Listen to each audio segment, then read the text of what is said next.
Awaluddin makrifat. Untuk beragama ini kita kenal Tuhan. Jadi kalau kita belum kenal Tuhan, kita tidak bisa dianggap beragama, tidak bisa. Kemudian untuk menjadi makrifat ini sebelumnya harus punya ini, ketemu guide, ketemu mursyid, ketemu penunjuk jalan, ketemu guru wali yang mursyida. Nah ini, karena ini kunci untuk makrifat. Makrifat ini kunci untuk beragama.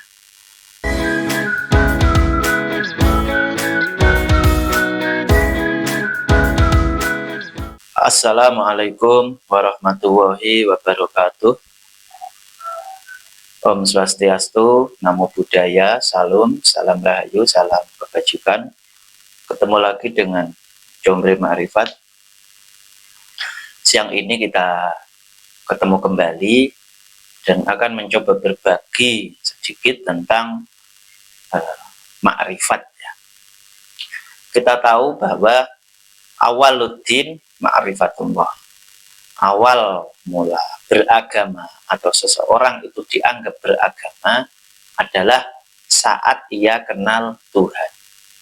Nah, kita tahu seperti di selama ini yang kita pahami bahwa makrifat itu seakan-akan sesuatu yang istimewa. Orang yang makrifat itu dianggap kalau di Jawa ya, itu orang yang ngerti sadurunge pinarak. Jadi ketika ada orang datang, itu ia tahu apa yang akan dikeluhkan oleh orang yang datang tersebut atau tamu tersebut. Jadi orang makrifat itu dianggap orang yang kasaf, bisa mengetahui hal-hal gaib misalnya. Seperti itu. Tapi itu sesuatu yang salah. Bahwa makrifat itu sebenarnya adalah sesuatu yang biasa. Karenanya itu menjadi syarat seseorang untuk beragama. Nah, kemudian taruhlah makrifat itu berarti suatu pintu ya, pintu untuk memasuki agama. Karena awaluddin ma'rifatullah. Jadi sebelum seseorang itu masuk ke dalam agama, ia harus kenal Tuhan dulu. Nah, sekarang yang menjadi penting adalah untuk makrifat, untuk kenal Tuhan, kita harus, maksudnya untuk membuka pintu itu tadi, pintu makrifat itu, kita harus menemukan kuncinya, kunci untuk membukanya. Nah, kunci itu dipegang oleh seseorang. Jika zaman dulu disebut sebagai rasul, kemudian saat ini setelah masa kenabian habis, itu disebut sebagai ulil amri minkum atau waliya mursyida atau rasulumin anfusikum, itu sama saja, hanya saja penyebutan saja yang berbeda. Nah, selanjutnya ketika kita sudah menemukan itu ya, menemukan seorang guru pembimbing, taruhlah menemukan seorang mursyid, seorang guide, yang harus kita lakukan apa? Mengikutinya. Wajahidu fisabilihi. Dalam Al-Quran kan seperti itu. Wabtagu ilahil wasilah, carilah jalan wasilah. Setelah menemukan jalan wasilah itu, wajahidu fisabilihi, bersungguh-sungguhlah di jalannya. Maksudnya di jalan itu, jalan yang ditunjukkan oleh seorang pembimbing itu tadi, atau seorang mursyid itu tadi. Mengapa di dalam Al-Quran itu sampai disebutkan agar kita bersungguh-sungguh? Itu karena saking sulit lah ya. Karena saking sulit. Saking sulitnya itu diibaratkan mengikuti seorang wali yang mursyida itu, diibaratkan kita itu melewati jembatan yang terbuat dari rambut yang dibelah 7 yang itu secara akal, secara logika mustahil untuk bisa kita lewati, kan? Makanya kalau cerita-cerita dulu itu ya, bahwa melewati sirotol mustaqim itu mustahil tanpa syafaatnya Nabi, kan seperti itu. Nah, sekarang ini Nabi kan sudah hatam, masa kenabian sudah selesai, ditutup oleh Nabi Muhammad Shallallahu Alaihi Wasallam. Nah, kemudian bagaimana? Nah, di situ dijelaskan, Nabi menjelaskan bahwa al ulama warasatul anbiya. Ulama itu pewaris Nabi, tetapi bukan semua ulama loh ya. Jadi hanya ulama yang mewarisi nur kerasulan Nabi. Nah, itulah yang disebut mursyid. Jadi bukan tiap ulama, bukan orang yang mengajarkan fikih, mengajarkan baca tulis Al-Quran, mengajarkan nahwu shorof, itu bukan itu. Karena ulama itu juga ada dua, ada ulama billah, ada ulama su'. Makanya tidak tiap ulama. Dan ulama su' ini yang sangat berbahaya, yang ia digambarkan ia lebih berbahaya daripada Dajjal. Mengapa? Kalau Dajjal jelas-jelas ia pendusta. Kalau ulama ini, ulama su' ini, ia kategori orang munafik ya. Orang munafik. Jadi casingnya atau tampangnya itu meyakinkan, seakan-akan dia itu mengajarkan agama dan lain sebagainya. Tetapi ia justru tidak kenal. Padahal kaburomaktan indallahi antakulu ma la taf'alun. Sungguh besar kemurkaan Tuhan, kemurkaan Allah, bahwa kamu mengatakan sesuatu yang tidak kamu kerjakan. Tuh, itu ulama su' itu. Nah, makanya temukan dulu ulama pewarisnya Nabi, ulama billah, ulama yang mewarisi nur kerasulan. Yang ini biasanya tersembunyi. Ia bersembunyi di dalam terang, bukan sembunyi dalam gelap ya. Kalau sembunyi dalam gelap, itu mungkin ketika lampu dinyalakan kelihatan. Tetapi ini sembunyi dalam terang. Sulit sekali menemukan itu. Menemukan guru pembimbing, menemukan mursyid, menemukan wali yang mursyida itu sulit. Digambarkan oleh Imam Al-Ghazali seperti mencari jarum dalam tumpukan jerami. Saking sulitnya. Nah, kemudian setelah ketemu, karena ini kunci loh ya. Ini kunci, makanya wajib kita ketemu itu dulu. Awaluddin, ini taruhlah ini agama ya. Tiga ini, agama. Awaluddin, makrifat. Untuk beragama, ini kita kenal Tuhan. Jadi kalau kita belum kenal Tuhan, kita tidak bisa dianggap beragama, tidak bisa. Kemudian, untuk menjadi makrifat ini, sebelumnya harus punya ini, ketemu guide, ketemu mursyid, ketemu penunjuk jalan, ketemu guru wali yang mursyida. Nah ini, karena ini kunci untuk makrifat, makrifat ini kunci untuk beragama.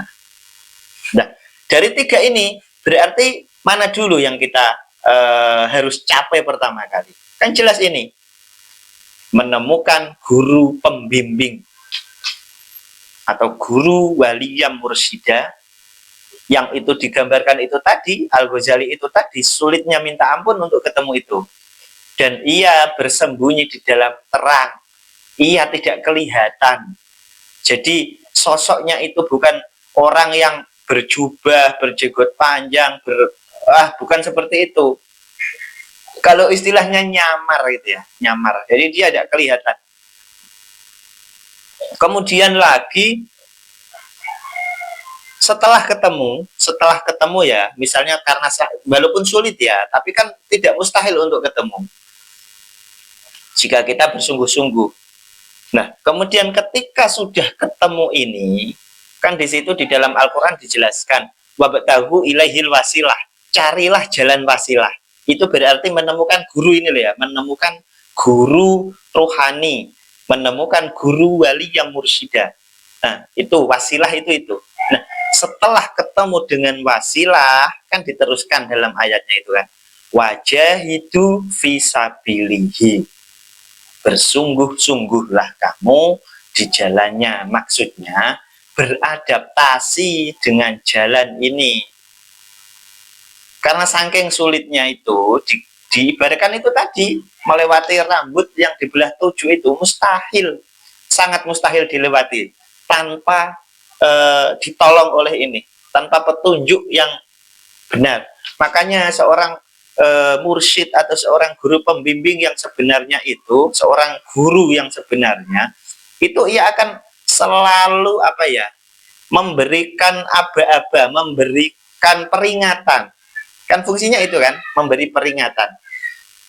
Ketika, oh ini jalan menanjak, agak licin, guru ini akan mengatakan kepada si murid, hati-hati ya, ini jalan menanjak, licin.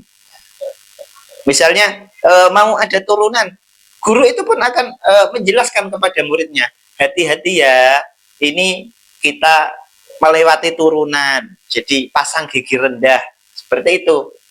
Jadi itulah guru yang sebenarnya, tidak hanya mengajarkan seperti yang kita tahu selama ini ya, terus hanya mengajarkan bagaimana cara sholat. Sholat itu harus ambil wudhu dulu. Wudhu itu niat dulu, membasuh muka, membasuh tangan, membasuh kepala, telinga, dan lain sebagainya misalnya. Tidak seperti itu. Ia tidak akan mengajarkan sholat seperti itu. Ia akan menjelaskan atau mengajarkan bagaimana sholat itu yang khusyuk. Bagaimana mengajarkan kepada murid-muridnya bagaimana agar sholat itu seperti diterangkan Nabi ya, bahwa as-sholatu mi'rajul mu'minin. Sholat itu mi'rajna orang-orang mukmin, orang-orang beriman. Ia akan menjelaskan itu, menjelaskan cara-cara itu. Jadi tidak yang seremonial itu tidak, tetapi lebih ke esensi bagaimana agar ibadah kita itu sampai dan diterima oleh Allah Subhanahu wa Ta'ala. Itulah guru yang sesungguhnya. Tapi kembali sulit menemukannya. Makanya kalau sudah ketemu, genggamlah ia, gigitlah ia dengan gigi geraham agar tidak terlepas. Dan wajah hidup fisabilihi, bersungguh-sungguhlah kita dalam beradaptasi di jalannya. Karena jalannya itu sulit ya, makanya digambarkan kan seperti itu. Dikisahkan itu Nabi Musa. Nabi Musa itu kan gagal ya. Sekelas Nabi loh, itu gagal berguru kepada Nabi Khidir. Mengapa? Karena ia memakai logika akal. Nah, sementara guru itu selalu, guru rohani yang sesungguhnya, itu selalu seperti itu. Ia akan memerintahkan atau melakukan hal-hal yang berlawanan dengan akal logika kita. Mengapa seperti itu? Karena tujuannya adalah agar kita itu bisa memasuki dimensi mutu qabla anta mutu, mati sakjroning urip, urip sakjroning mati. Yang itu digambarkan dalam Al-Quran sebagai makom Ibrahim. Makom Ibrahim itu apa? Makom, kondisi yang telah dicapai oleh Nabi Ibrahim. Nabi Ibrahim itu mengharapkan mempunyai seorang anak hingga usianya senja sekali, usianya tua, barulah ia mempunyai anak, yaitu Nabi Ismail, gitu kan? Nah, Nabi Ismail itu pas ketika sudah lucu-lucunya lah, maksudnya ketika seorang ayah itu pas seneng-senengnya, pas suka-sukanya ia kepada sang anak itu, tiba-tiba turun ayat agar Nabi Ismail itu dikorbankan, disembelih. Itu akan sangat bertentangan dengan ini. Nah, guru rohani yang menempati jasmani, yang kita sebut sebagai waliyah mursyida, atau kita sebut sebagai ulil amri minkum, atau kita sebut sebagai rasulun min anfusikum, itu akan mengajarkan seperti itu. Mengajarkan agar manusia itu, murid-muridnya itu bisa melepaskan kemelekatan dunianya, yang itu akan selalu bertentangan dengan logika kita, akal logika kita sebagai manusia normal. Nah, itu yang diajarkan. Kemudian bagaimana dengan sosoknya? Sosok itu, sosok guru rohani itu selalu menempati jasmani yang biasa-biasa saja. Kita ambil contoh dulu itu ya. Ketika nur kerasulan itu turun ke Nabi Nuh misalnya. Nabi Nuh itu sangat biasa. Bahkan ia itu dihina oleh kaumnya ya, karena waktu itu kan Nabi Nuh itu mendapat perintah untuk membuat perahu, membuat bahtera, membuat kapal ya, dan itu posisinya di gunung kan. Nah, itu ia diketawain itu. Karena apa? Tidak sesuai dengan logikanya. Masa iya di atas gunung terus banjir kan seperti itu? Masa orang di atas gunung kok membuat perahu? Nah, itu Nabi Nuh. Kemudian contoh lagi Nabi siapa ya? Nabi Musa lah ya. Nabi Musa itu orang yang biasa-biasa saja. Makanya ketika nur kerasulan itu ada pada Nabi Musa, ia ditentang oleh Fir'aun. Mengapa? Karena secara zahir ia tidak layak. Seharusnya yang layak menjadi rasul itu adalah Fir'aun, yang ia seorang raja. Di samping seorang raja, ia juga tokoh spiritual. Mengapa dikatakan seperti itu? Karena kan di dalam cerita itu dikatakan bahwa ia mengaku Tuhan kan?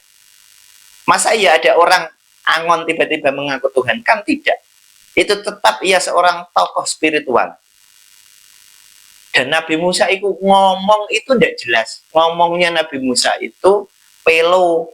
Karena waktu kecil ia pernah memasukkan bara api ke dalam mulutnya. Makanya gaya bicaranya itu tidak jelas seperti kita. Itu Nabi Musa. Nah, kemudian lanjut lagi ke Nabi siapa ya? Oh, Nabi Isa saja. Nabi Isa itu juga sama. Ketika nur kerasulan atau nur ketuhanan, nur kerasulan lah ya, itu menempati Nabi Isa, itu sama. Nabi Isa itu dihina oleh kaumnya, sampai ia itu disalib dan lain sebagainya. Begitu juga ketika nur kerasulan itu menempati wujud Nabi Muhammad. Nabi Muhammad pun dianggap sesat, dianggap tidak sesuai dengan ajaran nenek moyang, dianggaplah dilempar batu, dilempar kotoran onta, sampai Nabi Muhammad itu harus hijrah. Hijrah itu pindah negara waktu itu ya.